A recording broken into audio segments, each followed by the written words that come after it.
This is Donald Parham. You're listening to Chargers Unleashed, part of the LAFB Network. Stay jiggy.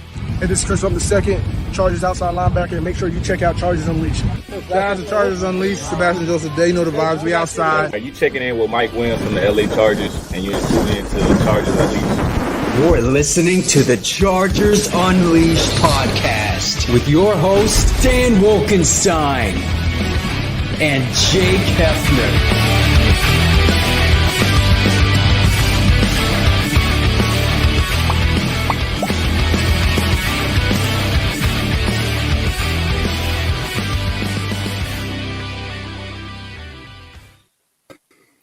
Welcome to another edition of Chargers Unleashed. Jake Hefner and Dan Wolkenstein here with you from the LAFB Network. Today's show, of course, is being brought to you by BetOnline, Charger, Bolt Family, and Rock Solid Sports Memorabilia. If this is your first time tuning into the show, make sure to hit that like and subscribe button on YouTube. You can also follow us on Facebook, Twitter, Instagram, Spotify, and Apple Podcasts. Dan Wolkenstein, day 3. Technically the official beginning of free agent frenzy, but we all know that these conversations started happening 48 hours ago, so a lot of these things were already in the books. You and I were going through the last 2 days, obviously a lot of Chargers news to cover. I want to formally apologize to everyone who was watching yesterday as far as the scheduling conflict on my part. Dan and I had a couple of days where as soon as we were done recording, we were like, okay, got to start up another one, because at that very moment, some Charger news would just break. And surely enough, we said to ourselves, you know what? Let's just wait on this one. Let's just see what happens. And of course, there was some breaking news later on this afternoon that we will get into. But day 3, lots of Chargers news to talk about as it relates to free agency. Who's been signed? Who's still out there that the Chargers possibly could target? Other player news that we need to cover. But obviously what we wanted to do to cover these first 3 days of free agency is that we know we've already talked a lot about the Austin Ekeler signings, the Trey Pipkins signings, but we want to start getting some of the feedback from everyone else that's out there. Tell us what your favorite signing is thus far. Tell us who you believe that the Chargers should go out and pursue. Hell, let's even start talking some draft. Who cares? This is just an open forum. That's what this show's about. But it's a good time when it's this time of the year for free agency. But Dan Wolkenstein, before we kick it off, my friend, how are you, sir? How you feeling? I am great. At least that's what the Fox said. I will say, slip of the tongue for you. Austin Ekeler has not signed yet. I think you meant Trey Pipkins and Morgan Fox for the re-signings. Apologies. But honestly, I was talking about the Austin Ekeler contract. There we go. Thank you for getting me there. Folks getting crazy. I knew what you meant, so I just want to make sure that it was out there. No, I'm feeling great. I'm glad that we just said, you know what? Let's pump the brakes on going live until after. Let the dust settle a little bit, considering West Coast, Best Coast, we're waiting a few hours past most people before we actually put out some of the signings. Right around 5 o'clock today, we saw a very own Morgan Fox get re-signed. 2-year deal for the Chargers. We don't know the specifics, but they got it done. That's what matters. Obviously, we'll talk about that. Obviously, we'll talk about the latest with the Austin Ekeler situation, which is not looking great for his pocketbooks at this point and trade options, considering the market out there. And also possible options for the Chargers at both in free agency as well as, like Jake said, in the draft. For folks who are tuning in live, hello. Welcome to Chargers Unleashed. Be sure to hit the like and subscribe if you can. Please take 5 seconds while I'm yapping to do this. Additionally, leave us a comment. Leave us a question. Question for you out there. Who would you like the Chargers to re-sign in free agency next? What is the next move you'd like the Chargers to do? Jake, over, under? Quick question for you. Over, under. 1.5 free agents the Chargers sign tomorrow. Well, we still have one that we know of as far as the Chargers being interested in. Would this include their own free agents? No. Outside. Then I'll say under. I will say under on that one. But to transition, before we get started on all the conversation, I want to remind everybody that BetOnline remains your fastest and easiest way that you'll always find the latest odds, team matchup info, player news, and game trends over at BetOnline. And as your continued source for all sports wagering information, BetOnline features live betting, free contests, and giveaway all season long. Head on over to betonline.ag to join and receive your 50% welcome bonus with your first deposit. And make sure to use that promo code BELIEVE, that's BLEAV, to receive your rewards. BetOnline, where the game starts. So, Jake, I'm back. Hopefully not frozen. Man, you've had 3 days of technical difficulties, my friend. I don't know what is going on with you. I think your computer hates you for the fact that you took that long vacation in Maui, and this is the price that you're paying for it right now. Yep. Hey, maybe the computer hates me, but also maybe it's a good luck charm for the Chargers, because every time we've had technical issues, we've seen a Chargers re-sign somebody or sign someone. So, where do we start? So, folks, in the comments, we got tons of people out here saying hi. Lots of guesses out here. Folks are already requesting they'd like to see Kyle Van Noy back, J.K. Scott back, Bryce Callahan back. Folks are already asking for Bijan Robinson in the draft again. Jorge Rodriguez, I agree. Let's put him up there. Late night with Hefner and Wolkenstein coming to you live from Chargers Unleashed. Here we are. Chris asks for Fehoko, J.K. Scott, and if possible, Kyle Van Noy. And Chef Torres 24, Drew Tranquil, Kyle Van Noy, Bryce Callahan, and Vato, although Vato's not a free agent. He's currently on the team, playing it this year. No worries there. And Fehoko, last one. Jake, so they did it. You and I were talking earlier today. There was not a chance in hell that we thought that the Chargers were going to be able to sign Morgan Fox purely because of the bag that he deserved. We didn't think the Chargers could pay it. And what did he deserve? You saw his coach come out there earlier today saying he deserved $8 to $10 million per. And I don't know if he's wrong. Like, the market might dictate that. The market might say that. No, Morgan Fox is a very specific situation in the Brandon Staley mold. But I highly doubt he got $8 to $10 million. But somehow the Chargers found a way to bring in Morgan Fox, who had a career year with the Chargers, 6.5 sacks, one of your best interior presence last year, stays with the Chargers 2 years. Defensive line, at least starter-wise, is basically intact. What do you think?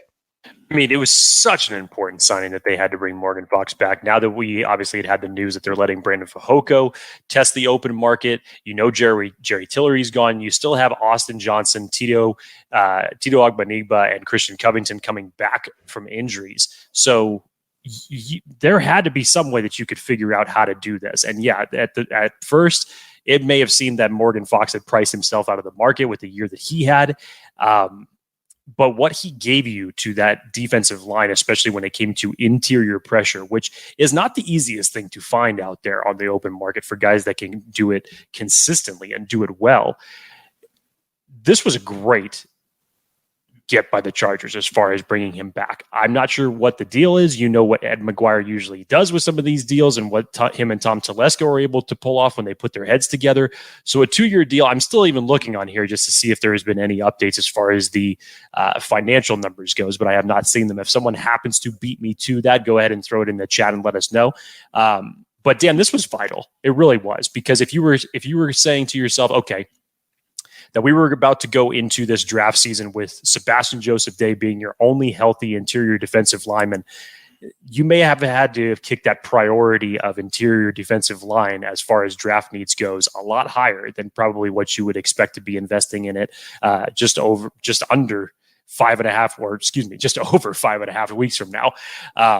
But no, Morgan Fox proved his worth. I'm still interested in seeing the numbers. I think that, he deserved a decent contract, especially what was been given out in the last 48 hours to interior defensive linemen out there. Yeah.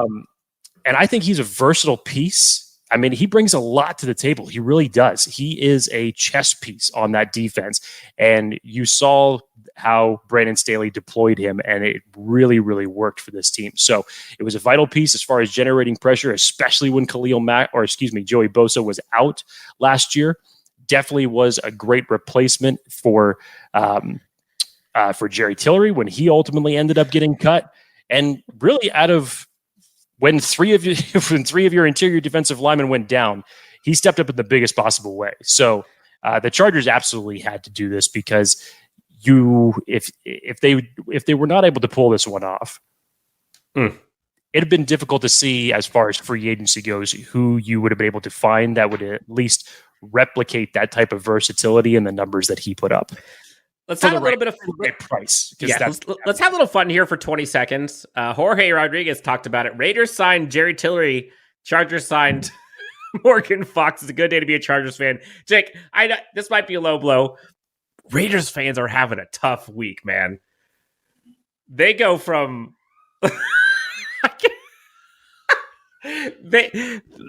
when you have the Raiders fan base just saying collectively, I don't know what we're doing right now. Welp. Just a bunch of shrug emojis. I feel for him, man. It says a lot that we feel for them. Our divisional rivals, but really, I feel for them. And then on top of that, to hear the Aaron Rodgers interview on Pat McAfee today, where even Aaron Rodgers admits, I really wanted to go to the Raiders. It's just man, just pile the sand on, man. Darren Waller gone. Oof. Jimmy Garoppolo in. Derek Carr gone. Jerry Tillery in. Aaron Rodgers could have been in there. Not so much. Josh Jacobs isn't happy. Woo. That's tough. They made the play for the number 1 overall pick to try to get a quarterback, and that didn't end up coming to fruition. Yep. I thought there was. There's 3 strikes in baseball, but apparently there's a hell of a lot more when it comes to the Raiders offseason. Jeez, man. So Chris comes up with a good point, and I was actually going to be talking about this next. Jake, Chris says, can we just take a moment and kind of appreciate that Tom Telesco is actually doing pretty good so far? It's a nice surprise, to be honest. This is the part that I think folks need to understand. And I know that there's a subset of Chargers fans out there, yes, I'm looking at you, that will never be happy, regardless of what the Chargers do. Well, that's a fact.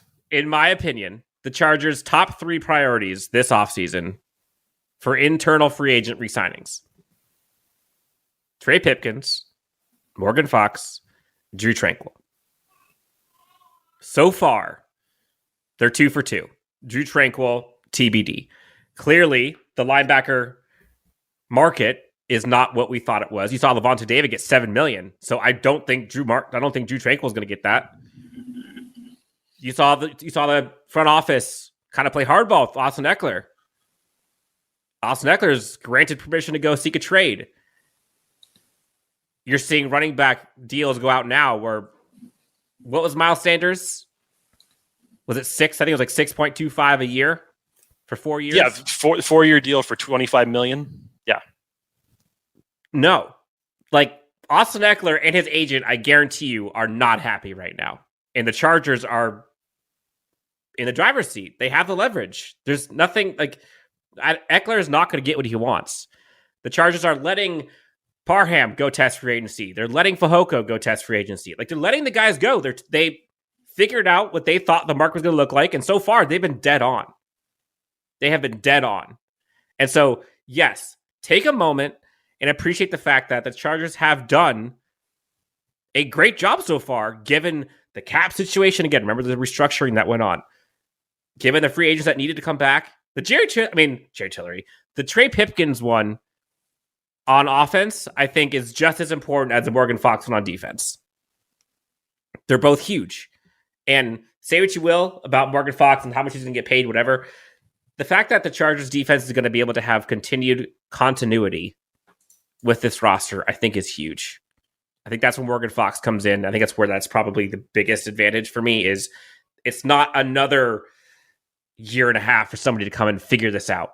He's already good, Yeah, it has been a hell of a job by Tom Telesco thus far. And like you said, Dan, not everybody's going to be happy because anytime that you see an outside free agent get released or any big name player that's out there, everybody's like, Chargers, go sign him, do something. Apparently they just have this mindset that there is no salary cap in football. And I know it can be manipulated in every which way possible, but you can't afford everybody. You can't afford these high priced players.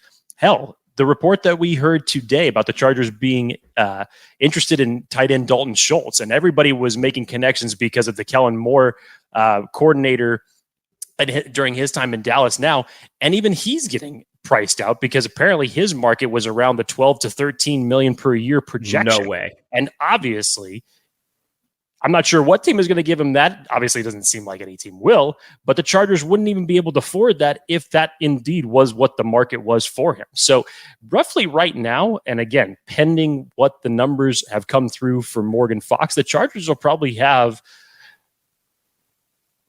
I don't know, I'm guessing probably roughly about $7 million of spending space left. Now you have to equate that you still need to pay your draft picks for this upcoming year.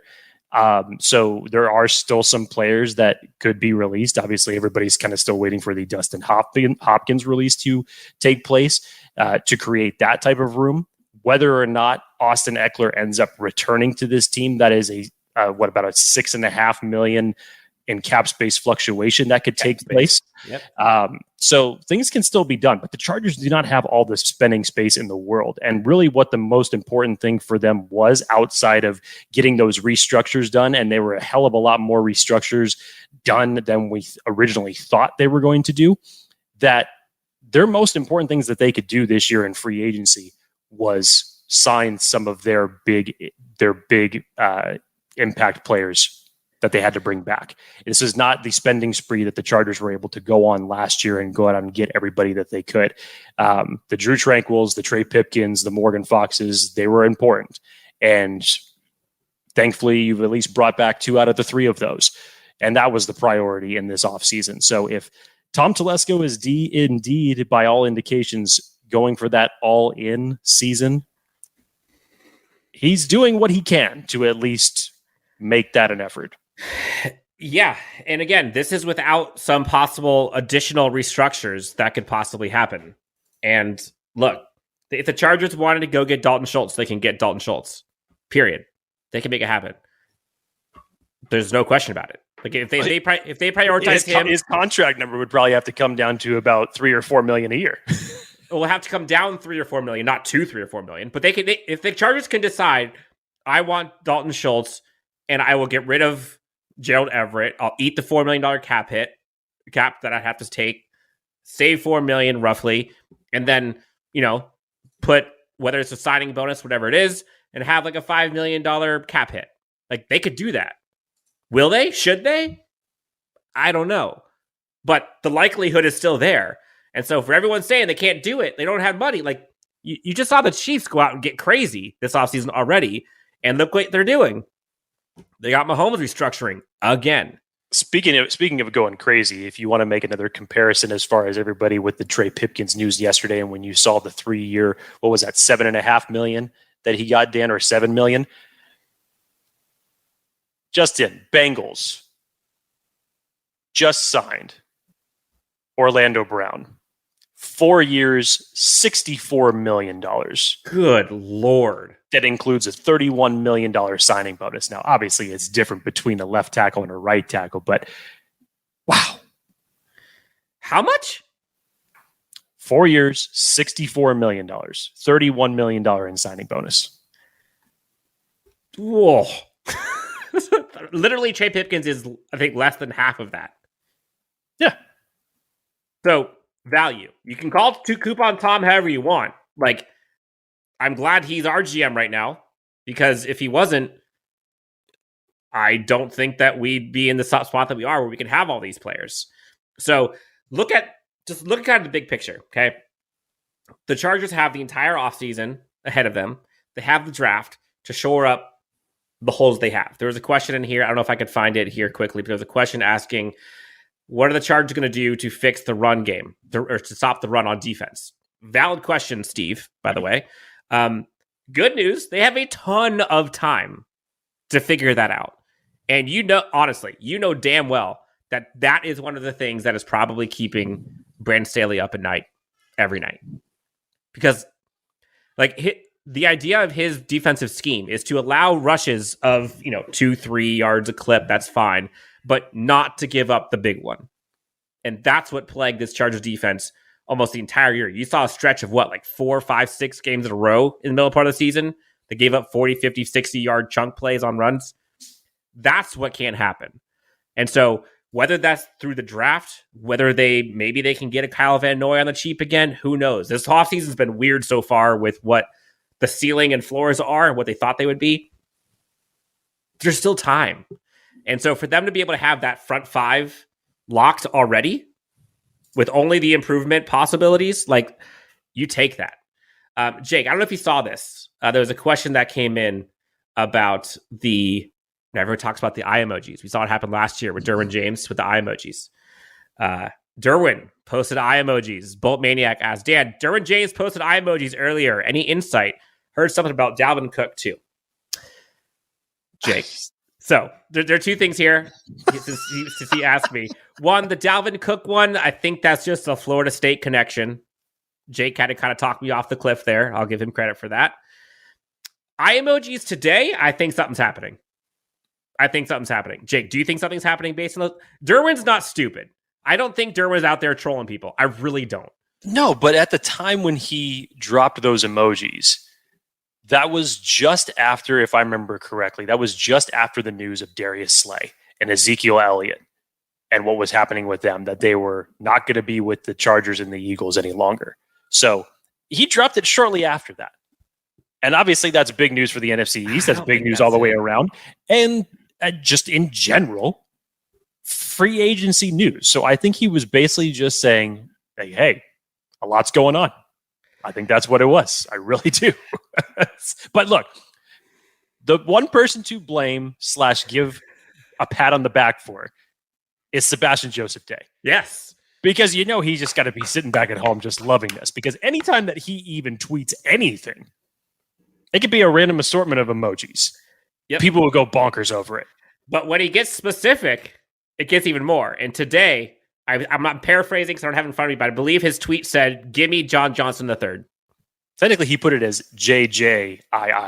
But Okay, yes. So is it what, like Justin Jefferson's son that isn't around yet? I don't know. No. John Johnson III, formerly from the Rams, formerly from the Browns, who was just released today, being recruited publicly by Sebastian Joseph Day, who is a presence. That's the one that I said.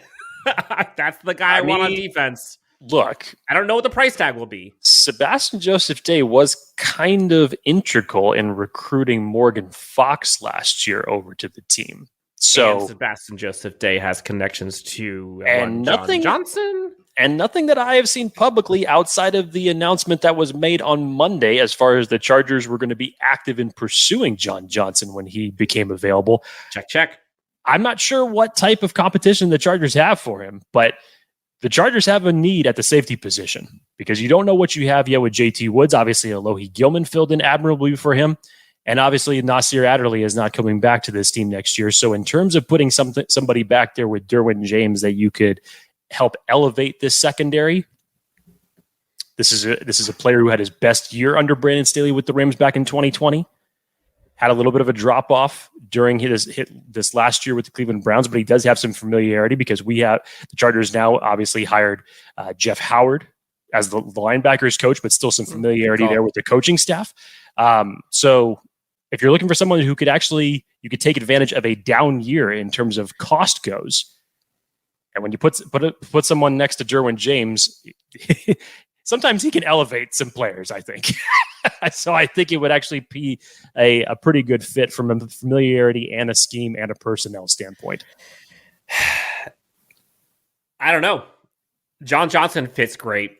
We've seen how good he can be, and we've seen kind of the chemistry of former players of Staley's. You look at Khalil Mack, you look at Bryce Callahan, you look at Sebastian Joseph Day, you look at Morgan Fox. Like, the list goes on. And John Johnson's another one. John Johnson, Derwin James, and Alohi Gilman as your kind of your trio safety tandem with Woods. What's his first name? Whatever JT Woods brings. JT Woods, yes, whatever he's going to be. That's a formidable safety group. JT Woods is a project. But those three, I'll take. I think John Johnson is an upgrade over Nasir Adderley. I'll say it. James Wagner brings up a good point. Eric Kendricks is a run-stop solution. One of the things that Eric Kendricks is better at than Drew Tranquill, I believe, is against the run. I think that's something he is better at against the run and in coverage specifically. Those are the things, in my eyes, I see better. Now, again, maybe this is me throwing pie at a wall. Who knows? The Chargers still could get Drew Tranquill. That's just you throwing pie at a wall. Just because the market is going there, the Chargers did not deserve to get Morgan Fox back at what I think they're going to get him at. Like, he outplayed what he's going to be making. Now, if it's because he's an undrafted free agent guy, if it's because he got a hometown Staley discount, I don't know. Morgan Fox, like, what I guarantee you, when that contract comes out, Chargers fans, Tom Telesco is going to be having a cigar, and folks who are wanting, i.e., like the coach for the linebackers coach for Morgan Fox, not going to be happy. Yeah, hang on, checking my notes. This is day 3 of me having to go back and have this little mini conversation with you. Would I love Drew Tranquill back on this roster? Absolutely. I personally considered him as the top free agent that you had to bring back. $5 million. Do they do it? Dan, do they even have that to spend? I even just explained how much they have currently right now. You still have to take into account the money that you have to pay for your draft picks. And oh, by the way, if you do sign John Johnson, that number is even smaller. So I'm not sure what market for Drew Tranquill that it would have to shrink to. $2 million cap be able to get $6 million next year. I mean, that would be Ed McGuire just being the absolute wizard. If you would you be surprised? That's what he does. I would be surprised, honestly. I'm not surprised by what he does. But if this situation was able to come about, I still just can't understand. And I know that the linebacker deals that have been doled out thus far, some have been really big, some have been fairly reasonable. But here's the thing. If the Chargers could have done the Kaiser White deal that Kaiser White did when he went back to the Philadelphia Eagles last year, I feel like they would have done it, and they would have even done better. So I don't see them, after paying Eric Kendricks what you're bringing in. And yes, you have Kenneth Murray, who has a lot to prove. I think that you roll into this season with those two as your starters. You invest in the linebacker position in the upcoming draft. And that's how the Chargers are going to move forward. Lots of folks excited about the possibility of John Johnson. Chris says John Johnson was the green dot play caller under Staley with the Rams, so that's worth monitoring, which Drew Tranquill did a lot of that last year along with Derwin James. I think it's actually going to go back to Eric Kendricks because the green dot with Staley has fluctuated. I know Derwin had the green dot at one point, but I think when Drew Tranquill had the green dot, I think he really liked that just overall for the defense. So I think and Kendricks wore the green dot when he was in Minnesota. So, but imagine having 3 players on defense with that good of communication skills. It's pretty damn good. Like, that's not normal to have 3 guys who could potentially do the green dot. John Johnson, there's some stuff that people are talking about. Dan says John Johnson had one of his worst years last season. Perfect for the Chargers. Buy low.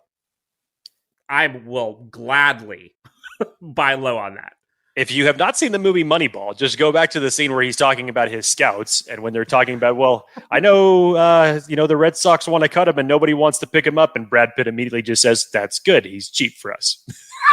So sometimes you take advantage of players that come off of a down year and sign them to a reasonable contract. Julio says Chargers about to draft release players which don't count against the comp formula to get some additional picks next year. Jake, you know anything to hear about that? Well, as far as Chargers about to draft release players which don't count against the comp formula. So the Eric Kendricks signing, and if they end up signing John Johnson, because those players were technically being released, they did not come to the end of their contract term. Yes, release. I think it's what I mean. Yes, sign release. Those players do not count against the compensatory pick formula. Yes. Holla. Daniel Reed, we talked about a little bit earlier. Orlando Brown to Cincy. Yes. That contract makes the Trey Pipkins one look. And Kansas City doing what Kansas City does, unfortunately, you could pretty much just already mark it in, they'll have 3 compensatory picks coming to them in 2024. Lovely. Lord. Lovely. And aren't they getting, they're already getting something for Bieniemy leaving. Well, no, because that technically it wasn't a promotion. So technically it's a lateral move. Because it was only. But didn't he also get a somewhat? No, he did get a promotion. Didn't he get like assistant head coach or something? Well, that's true. But I didn't hear anything that they were getting. I mean, I do understand the formula. I could be wrong. I do understand the formula, but I don't remember them actually saying that Kansas City was going to be getting an additional picks for that. Got it. Okay. Some other names. And again, folks who are tuning in, shout out all our Chargers fans worldwide. We have folks here from France, Germany. We got folks in the U.S., obviously West Coast, East Coast, everywhere. We do got to talk about the Austin Ekeler situation and what that means for the running back market, some possibilities the Chargers can get at running back. Before we do that, folks who are tuning in, if you have not already done so, please do us a favor while we're yapping. 5 seconds. Hit the like, hit the subscribe button. We're shooting for 4,000. Let's see if we can get there of the subscribers. Jake, so movement today, which is interesting. We saw Austin Ekeler, the news the last couple days. And then today we saw running backs fly off the board. Miles Sanders, Jamal Williams. And there's a few others. I don't think Eckler's happy right now. And I don't think he's going to be going anywhere. Look, first off, this is definitely something I want to say because this has been all over Twitter the last couple of days. Anybody who is slandering Austin Ekeler, please stop. Yep, thank you. Whether he is going to be with this team or not, please stop. Because put yourself in his shoes and think about if your position is so devalued. Now, normally this would not happen to the Chargers for a player like Austin Ekeler. And then literally the entire market goes against that player. And even for all the other players, when you see the likes of Miles Sanders and what he has done, and even when you look at those numbers, 4 years for $25 million, Alexander Madison, 2 years up to $8 million. Right. It just shows you how much, again, the running back market has shifted from the days of the Adrian Petersons. Even the Derrick Henrys is a dying breed of a contract. The LTs, back in that day when it used to be those powerhouse 3-down running backs that are just a dying breed, and now it's more of a running back by committee. Jamal Williams, 3 years, $12 million, $4 million per year. So, first off, just, show a little bit more class. Especially if you're a Chargers fan. Yes, please. To that. Secondly, we've been saying it the last 2 days, Dan. I understood both sides of what was taking place here. I would love to see Austin Ekeler remain with this team. He makes this offense better. And especially now with the way that the running back market, especially today, has basically picked up, and you've seen these running backs sign elsewhere. This is a bargain deal that, to Austin Ekeler's credit, he has outplayed. He really has. It's thievery for the standpoint that you get that much production out of one player, and he's on your books for 4 years and $24 million. It's thievery. Yep. It really is. And I will say this: the deals that have been doled out today have definitely leveled the playing field for the market, because some of the deals that have been doled out now are even lower than what Austin Ekeler is getting. So all of the deals so far are lower than what Austin Ekeler is getting this year, cap hit wise. Every single one of them. Yep. So if Ekeler just stays as is, he's getting more money than every single running back free agent so far this year. Yes. Again, Zeke is out there still, so we'll see what happens. But yeah. So I get it. Austin Ekeler, at his age, you want to get paid one more time before you're 30. I totally get it. And based off of what he's done for this team, he deserves it. He really does. When you look what he's done statistically, he really does. So, but from a business standpoint for the Chargers and granting him the opportunity to go out and get a trade, I understand what they were doing when they made that decision as well. Yep. Because when you look at things, we already know that they have tried to renegotiate with him. Unfortunately, at that point in time, they weren't able to be on the same page. This might obviously change some things here in the next couple weeks or so. But even still, I understood it from a business perspective, from the Chargers standpoint. I understood it from Austin Ekeler's standpoint. And whether or not he returns back to this team or he ends up going elsewhere, he deserves all the respect in the world. And when the decision is ultimately made, and it's looking very much more likely that that would probably be the case based off of the deals that you've seen doled out over the last 2 days, then he'll be ready to work. And this is not a Melvin Gordon situation. I don't know who is saying stupid. that this is just like the Melvin Gordon situation. It is anything but a Melvin Gordon situation. So Austin Ekeler's situation is unique. It's sensitive, but it's for a guy who has earned it. It is a guy who came up as an undrafted free agent, made himself homegrown starting running back. Yeah. So it'll be bittersweet if it does end up going elsewhere, but welcome him with open arms if he ends up coming back. Nobody should be upset if Ekeler remains a Charger. Like that's a non-narrative. I said this earlier on Twitter, Jake, and I could repeat it here for folks who don't follow me or aren't on Twitter, which honestly these days is probably for the better that you're not, because Twitter can be toxic. Really? I never heard that. There is this chasm. There's this chasm of Chargers between two sets of Chargers fans regarding Austin Ekeler.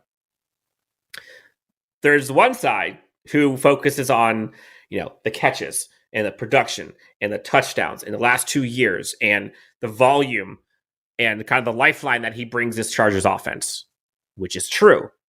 Then there's the other side who look at Austin Ekeler and say, well, he's not really a real running back one. Like, he doesn't rush the ball well. He can be stopped. He's not really an in-between tackles kind of guy. And the Chargers suck at running the ball, and they need to be able to, help Herbert with that. And also true. Let me just ask now, this. Is that his fault? Well, that was going to be my point. In the last 3 years, how has the Chargers offensive line been? Fair. I'll wait. No, fair.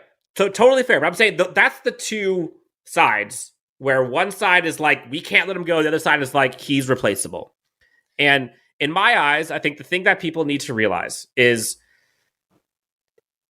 looking at him as a running back, I think is sort of unfair, but that's what his role is. But if you think of him as an offensive weapon, it is hard to replicate the production, period. So that's why the Chargers have been out looking for the RB2 to help with that running game that he might not be the best at. So at the end of the day, like, both sides are right. It just depends on what teams and what you value at running back. Like, are you a guy who just looks at, like, is he a good rusher? Is his yards per carry, total yards, rushing touchdowns? Is that what matters? Or is it like the total yards? Is it the all-purpose? Is it receiving touchdowns? Is it catches? There's also the intangibles. We talk about the leadership, him being undrafted by the Chargers. Like, all that stuff comes into play. But at the end of the day, like, it's a very unique situation, which makes the Austin Ekeler contract trade stuff so hard to pinpoint, because there really isn't another running back like him. Like Christian McCaffrey, for example, Alvin Kamara, both of them are, people say he's just like them. They are better in between the tackles than he is, at least so far, regardless of whatever happened. We don't know because of the offensive line, but whatever. Those two are better. So in my eyes, Jake, I think there's a world in which they bring Austin Ekeler back and they bring a running back in. But if it was me, draft excluded, not talking about the draft, I like Isaiah Spiller. He has not gotten enough reps at all. He is super young, but very talented. He was a top 5 running back in last year's draft class. Now, is he Bijan Robinson? Obviously not. But do they need a Bijan Robinson right now as much as they need other positions if Ekeler stays? I don't know. Jake, if there is, let's just go down the route. Let's say Ekeler stays. What type of free agent running backs, if any, are you targeting? One that comes to mind is who is it? Foreman out of Carolina. Foreman. Thank you. Yeah, with especially with that whole fluctuation to their running back group, they're obviously not bringing him back. So if you wanted to bring someone in to compete with the likes of Kelly and Spiller, that would definitely be a target as far as a number 2. Okay. That would probably be the one that and especially with the running backs that have already been taken today, that would be the one as if Ekeler was remaining on this team, if you're not necessarily looking for a quote unquote, starter for your team, he would be the one. Lucky you, 858. We need a power runner. I mean, I kind of push back on that. Layer Roundtree, power runner. Hold on.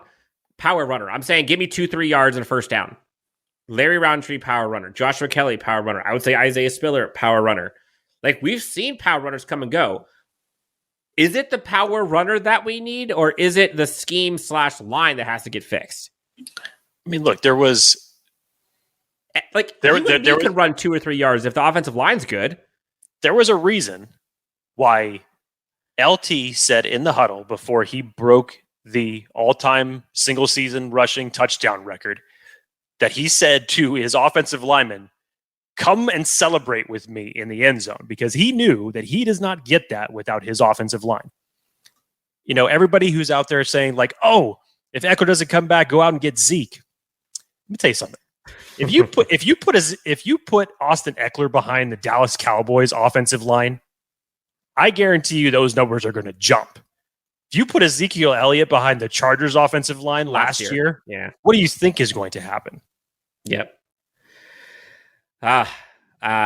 Original one comes in and says, how I see it, let's relive the actual game day instead of offseason talk. How bad would Herbert struggle when Allen and Williams were out?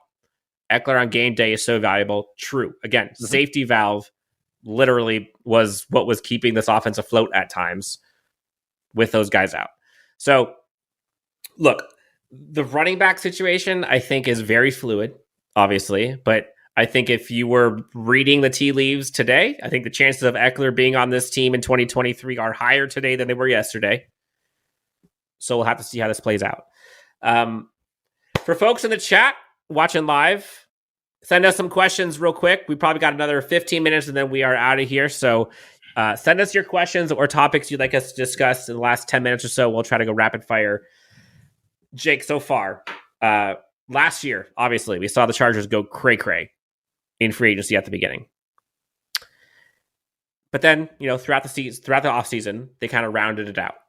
And you look at some of the guys that they had, obviously the J.C. Jackson is a big TBD. Very unfortunate. Let's call it TBD. Other than him, which free agent did the Chargers bring in that was not like at least a double last year? Morgan Fox, Kyle Van Noy, Bryce Callahan, J.K. Scott, Sebastian Joseph Day, Austin Johnson. But again, also kind of a TBD. He was hurt. Mm-hmm. That might be the next closest one. Gerald Everett. Like, they hit on a lot. Khalil Mack, obviously. Like, that's what I think builds the roster. And so we'll see what happens. But I think, we're obviously not going to see the J.C. Jackson, Khalil Mack type things. I don't think we're going to see that in terms of big splashes. But I could see medium splashes for sure. Dan, I'm going to push back on that just a little bit because, and this goes into the whole, I guess you could say whether you believe it's myth or fact or anything Dicker like the that. Kicker. True. How could we forget about that one? The whole myth or fact that you don't necessarily build your team through free agency. You use free agency to simply fill holes. Well, obviously the Chargers did a lot to build this team through free agency last year because they had a ridiculous amount of money to do so with it. But, you go back and you just look at the Chargers draft last year. You get Zion Johnson, you supplant your right guard position. Essentially, that could be set for the next decade. You trade away your number 2 pick to go get Khalil Mack. Now, this is where it starts getting dicey. Round 3, the draft pick that all of Chargers faithful always hold their collective breath whenever Tom Telesco sends in that ticket. I didn't say draft. I know you didn't, but this is my point. Okay. I'm getting to my point. JT Woods taken in round 3, Isaiah Spiller taken in round 4. Now listen to this. After that, Tito Agbanigba, who up until the point when he got injured, unfortunately, he was a great rotational piece to your defensive line, especially when it came to the run game. Now let's face it. There's a lot of people that were jointly responsible for the Chargers run game being as bad as it was, but he wasn't really one of those reasons. It's at least maybe the smallest reason. Let's be frank about that. Round 6, Dan, Jamari Sawyer, your new starting left guard. Unbelievable value and being able to step in for Rashawn Slater for that duration. Round 6, also you get Jasir Taylor, who the Chargers could be having start in the slot position if they don't bring back Bryce Callahan or they don't supplant that with another free agent. Dean Leonard, who made a couple of contributions on special teams this year, and Xander Horvath, who for some reason started off on fire in the first 2 games of the year, getting in the end zone twice.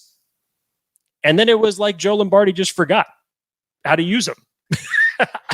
I don't know what happened in that regard, but here's my point, Dan. You look at those last, 5 picks that Telesco made last year. Not only are those value depth pieces, they could end up being great starting pieces for you, obviously.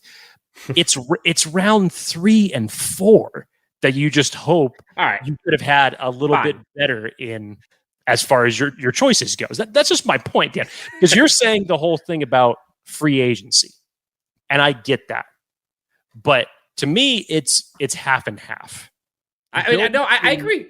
I think they're equal. I'm just saying from a free agency perspective, which is where we're at right now, Chargers, in my eyes, hit like at least a triple last year.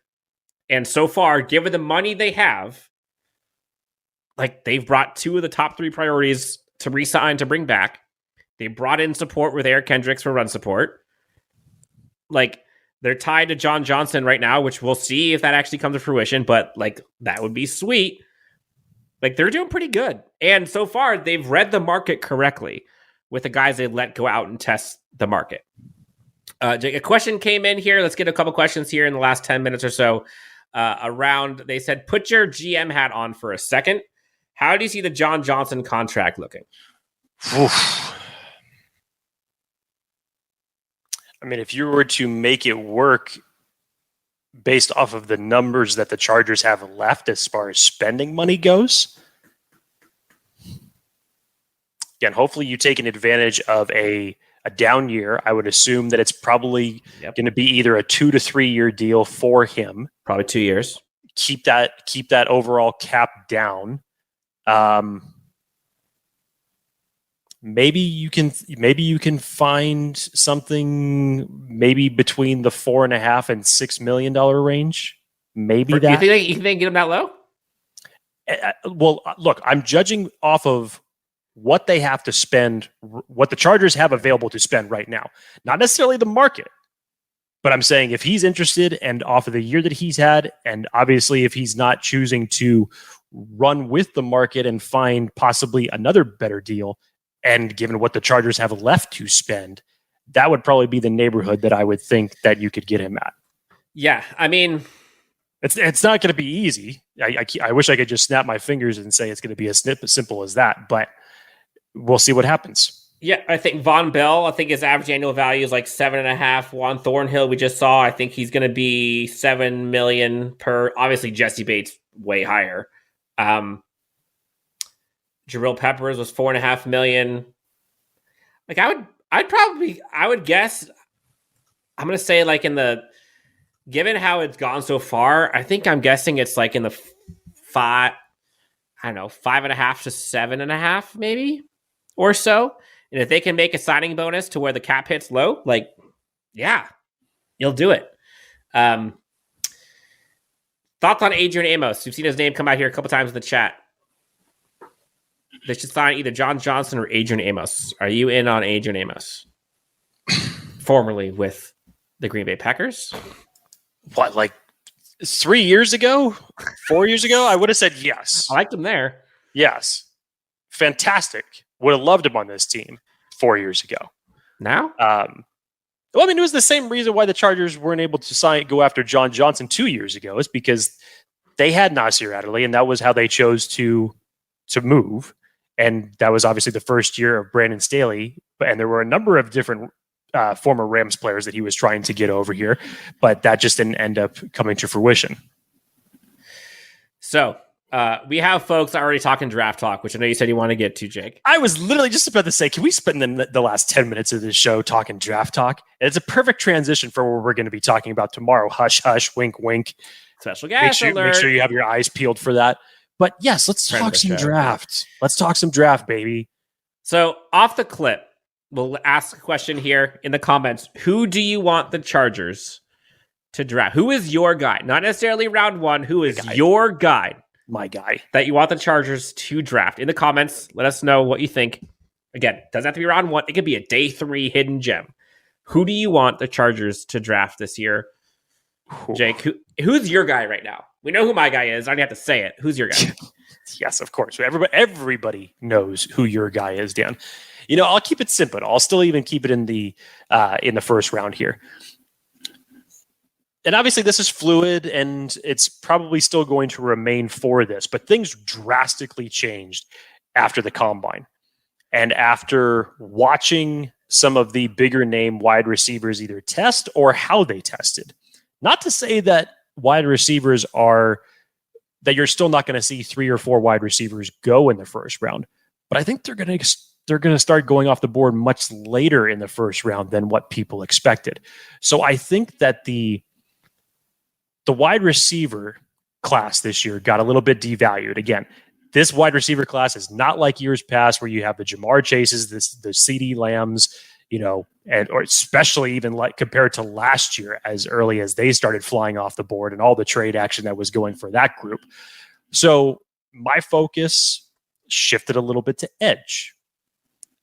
And it's hard to argue, and he's probably not going to be there at 21.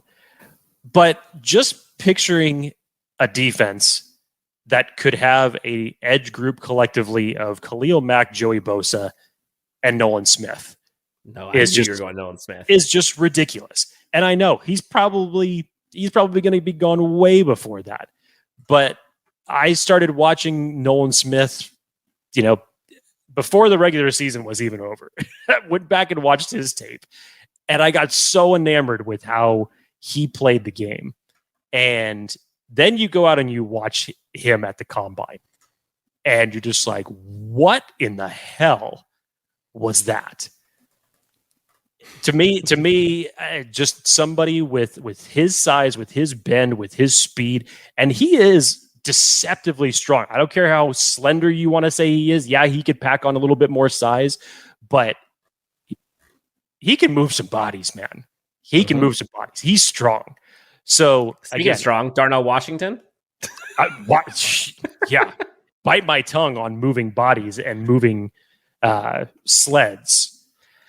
But yeah, it's probably one of my pipe dreams that I had, and no, this is not going to be the pipe dream of Rashawn Slater that ultimately ended up coming to fruition. But Nolan Smith has been so fun to watch on tape, and then to see, especially even today at his pro day, weaving in between in and out of the bags, it was fantastic to see. So Nolan Smith has been my guy. Probably not going to end up being a Charger, but he's been my guy. Adatome, Adabaware, out of Northwestern. Dan, have the floor, my friend. Have the floor. If Dan's guy is Tank Dell, there's a very good case to be made that Adatome Adabaware is Dan's second guy. Yep. You're speaking my language, Solo man. If you don't know, you should know.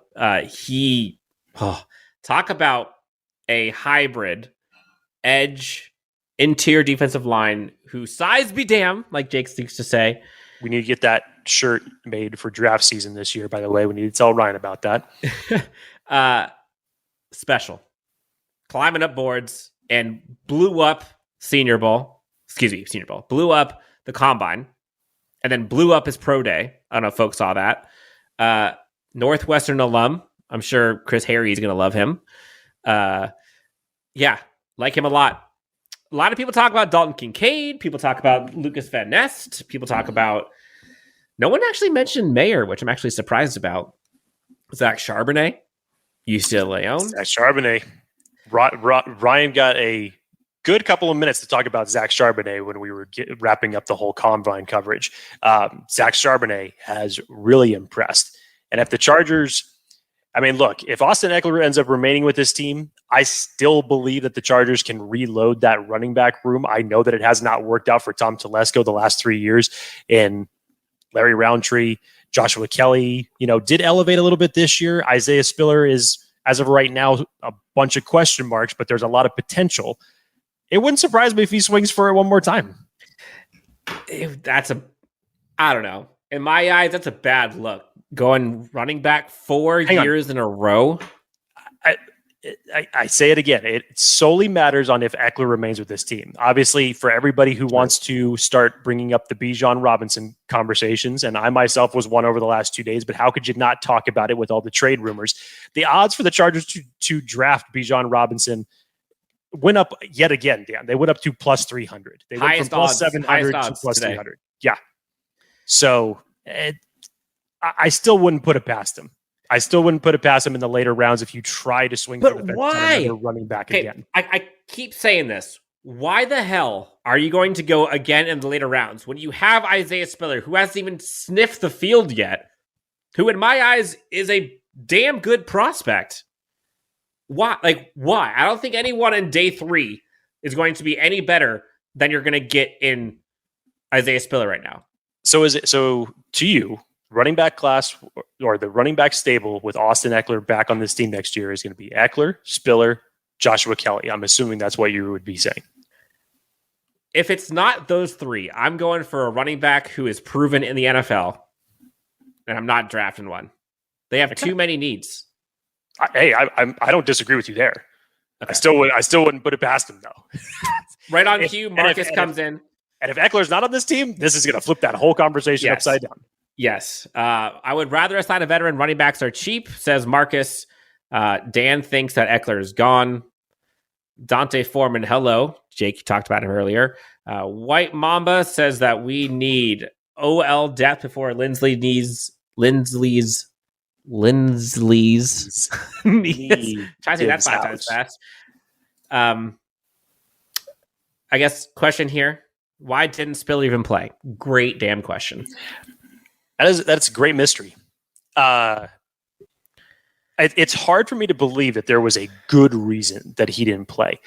And not that this is a knock on Larry Roundtree, but even Sony Michel when we had him in there. And we're talking like the midpoint of the season. It was hard for me to believe to think you invest in a 4th round pick and the college career that Isaiah Spiller had, to think that you're not even going to give the Rook a shot, let him tote the rock a few times a game, that he's getting beat out by these other guys. It was really hard for me and a lot of other people to believe that. I think they did put something on him being the youngest player taken out of the draft last year. And I mean, sure, but I mean, that's the reason why you're not going to insert him? They're not saying, oh, he's young, I'm not going to play him. But I think him being fresh behind the ears, I don't think helped. And I think the staff probably was more focused on and trusted veterans more than a young rookie. Now, was that the right decision? I guess you can say, I don't see how it could have been any worse. But I don't know. All right, Jake, we got a couple minutes here. Again, tons of people tuning in live. For folks who have not been here the entire time, who just came in, Chargers bring back Morgan Fox on a 2-year deal. I cannot wait to see what the numbers look like. This seems like a coupon Tom extravaganza extraordinaire yet again. I don't know how they did it. Jake, I don't know how they did it, but they did. And they currently, Trey Pipkins, check. Morgan Fox, check. Drew Tranquil, TBD. but they got Eric Kendricks already. So we shall see what transpires. Will John Johnson be the next one? I predict outside of Chargers land. Yes, I think he will. Jake, anything else you want to tell the great friends before we ask one more time for the like and subscribe? It's been a fun week, my friend. It's been a fun week. It's going to get even better with what we have coming up tomorrow. I can't wait. Especially with the last subject matter of what this podcast has been about for the last 10 minutes. If you if you care about the draft, you damn sure better check in to Chargers Unleashed tomorrow. This is why I love talking football. This season right here, not free agent frenzy. This season, and what's the midst we're in 6 weeks from now, the NFL draft. This is why I love talking football. I'll be the geek and I'll just let that out of me right there. Any hints?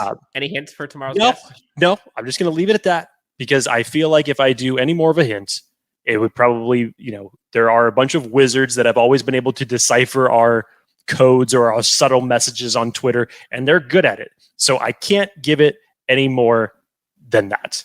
Okay. Julian Gonzalez asks Daniel Jeremiah, although he has been on the show, friend of the show. He has. It is not Daniel Jeremiah. It's not. It's not. Maybe that is the only giveaway. There we go. That will give. There we go. Again, for Jake Hefner, Dan Wolkenstein, guys, gals, thank you so much for tuning in. This has been a fun one. We've done live shows or shows the last 3 days in a row. Continues tomorrow, so it'll be 4 days in a row. Jake, this is fun. This is what it's all about. Off-season, draft, free agency, deals. I love this stuff, man. This is like illegal crack. You mean I wouldn't know. Legal crack. Or legal. It's just out there. It's free. Just grab it. Fair enough. Fair. This is like legal crack. There's the quote. Guys, gals, thank you so much for tuning in to Chargers Unleashed. Guys, it's been fun again. Hit that like and subscribe. Follow us wherever you get your podcasts, Apple, Spotify, everywhere else. This has been fun. Love these live shows. At the end of the day, we're all in this together. Chargers get Morgan Fox back for 2 years. Trey Pipkin's already back. We'll see what happens with Austin Ekeler, with Drew Tranquill. Rumors about John Johnson. We'll see. We'll talk to you next time on the next Chargers Unleashed.